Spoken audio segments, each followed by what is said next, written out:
A lot of people are first afraid to toot their own horn. They have difficulty introducing themselves.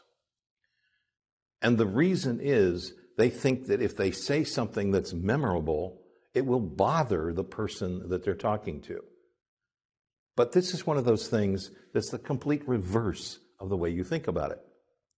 If you want to be remembered, you have to say something that's memorable. Do you or do you not want to be remembered? Do you want to get their business? Do you want them to come back to you at some point and say, look, I think you do this sort of thing. Could you do that for me? That's the difference.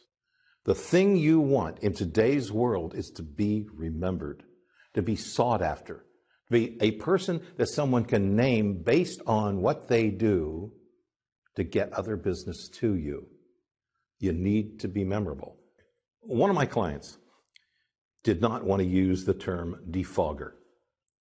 Now, that doesn't sound like much, but he didn't like the idea that it said something about him that people might remember. In any case, I convinced him to try it. Well, he did. And the reason that we had that name was simply because people said it was like driving through the fog with him. They could find their way. They could find clarity. So we tried it. And he resisted for a while.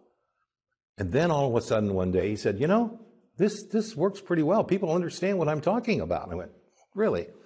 Well, over time, because of the way he was dealing with clients and speeding up their processes, he became the defogger and accelerator. One of his clients, I can't name the client, but he was the former president of the largest association of its type in the country, and he went and spoke at the convention the year after he left office. And what he did was talk about how he and Jim, my client, had worked with his company over a quarter and how they had had the best quarter they had ever had in the life of the company and how the earnings on the company had increased by double from the year before. When he finished his speech, the owner of the largest company that did that kind of service walked up to him and said, where do I get me some of this defogger stuff?